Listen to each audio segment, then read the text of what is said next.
एक माँ अपनी बच्ची को एक सेकंड भी अपने पास से नहीं छोड़ना चाहती थी, जो कि वह बच्ची इतनी सहमी हुई थी कि वहाँ की व्यक्ति के को देख के वह डर जाती थी, जो कि वह व्यक्ति इतना क्रूर हो चुका था।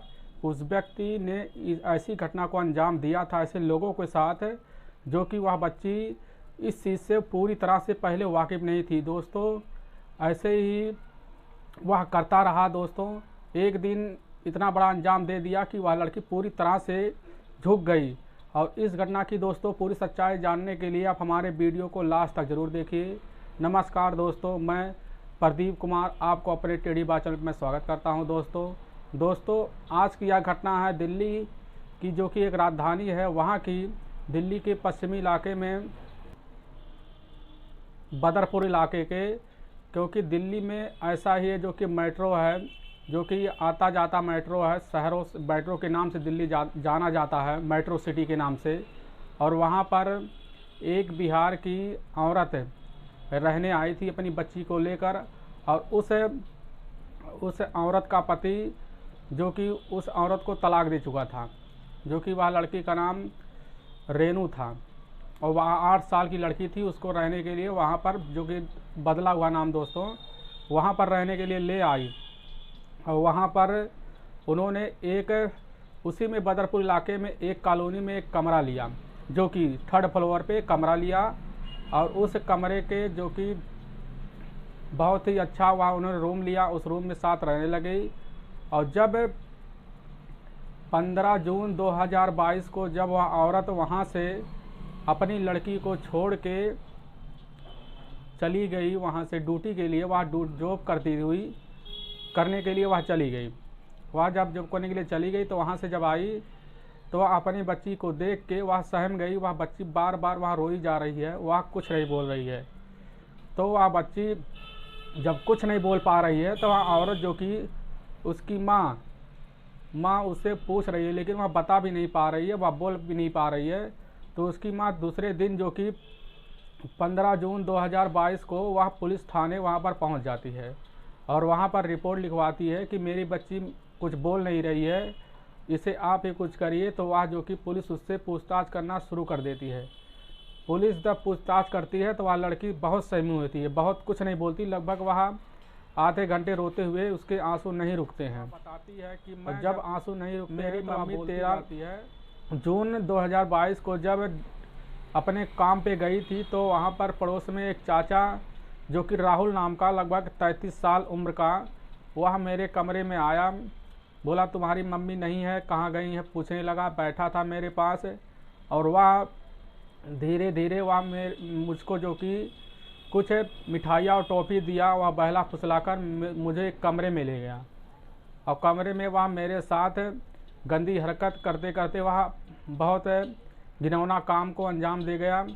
और मैं इस चीज़ को नहीं समझ पाई, लेकिन जब मैं इस चीज़ को समझ पाई तो वह मेरे साथ बहुत कुछ कर चुका था, जिससे वह मेरे साथ दुष्कर्म और संबंध बना लिया। तो मैं इस चीज़ को मैं अपनी मम्मी को भी नहीं बता पाई, इस चीज़ से अनजान थी। तो मुझे पता चला इस बात का, तो आज मेरी मम्मी यहाँ पर आई है।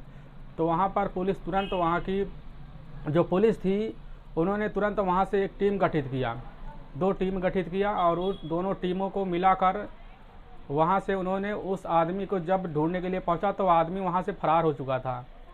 तो जो कि वह आदमी जो कि रहने वाला था आगरा की, जो कि वह भी दिल्ली में कमाने के लिए उसी प्लाट में बगल में एक रूम लिया था, जो कि वो वहाँ भी रहता था। जब उस आदमी का पता चलता है तो आदमी पता चलता है कि हरियाणा के दोस्तों पलवल में वह रहता है। वह अपने मामा के पास, जो कि वहाँ पर गया था, तो वहाँ पर उसे, जो कि पुलिस वहाँ पर जब टीम भेजती है तो उसे वहाँ पर पकड़ा जाता है। और जब पकड़ा जाता है तो उसे यहाँ पर लाया जाता है। तो जो कि लड़की की हालत बहुत नाजुक थी और उसे दिल्ली के एम्स अस्पताल में भर्ती किया गया था। और उसकी जो रिपोर्ट आती है तो उस रिपोर्ट में निकलती है कि इस लड़की के साथ दुष्कर्म किया गया है।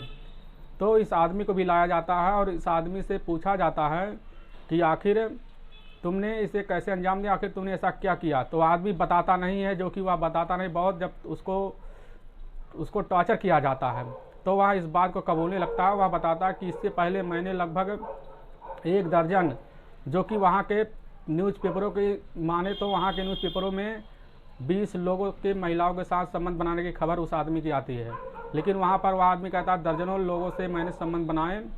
तो उस आदमी को जो कि ब्लड टेस्ट करवाया जाता है, और ब्लड टेस्ट में दोस्तों निकलता है कि उसे HIV है जो कि, तो वह आदमी बताने लगता है कि हाँ मुझे, उससे पूछा जाता है आखिर तुम्हें क्या था, तो वह बताता कि मुझे HIV था, मैं इस चीज़ का किसी के बारे में जिक्र नहीं किया था आज तक। तो वहाँ से उसकी जो लड़की की मम्मी थी वह भी सहम जाती इस बात की सुन के, और वह जब सहम जाती है तो वहाँ पर सभी लोग इस चीज़ से हैरान रह जाते हैं। तो इस चीज़ को सोचने लगता पुलिस, आखिर तूने इतने लोगों का ज़िंदगी ख़राब कर दिया, आखिर तुम चाहते क्या? तो चाहता था कि, जो आप बोला कि मैं चाहता था कि जैसे मैं हूँ ऐसा सब लोग को कर दूँ। तो उसकी गिरफ्त में इतनी औरतें आ गई जो कि वह सबके साथ, जो कि सब घरेलू काम वाली औरतें थे, उनके साथ संबंध बनाया था, वह उनको भी कर दिया। लेकिन जब वह लड़की का रिपोर्ट आया तो उस लड़की के रिपोर्ट में नेगेटिव रिपोर्ट आया, लेकिन पुलिस फिर उसको जांच के लिए भेज दी है। दोबारा उस जांच को भेजा गया सैंपल के लिए। उसकी मम्मी अब सोच रही है कि इस लड़की को हम बिहार भेज दें, लेकिन वह 1 सेकंड को अपनी लड़की को अपने पास से नहीं छोड़ना चाहती दोस्तों। तो इसके बारे में आप क्या कहना चाहेंगे? क्या ऐसे ही क्रूर व्यक्ति को रहने का अधिकार है? क्या इनको सज़ा मिलनी चाहिए? आखिर इन्हें क्या सज़ा मिलनी चाहिए? आप हमारे कमेंट बॉक्स में ज़रूर करें।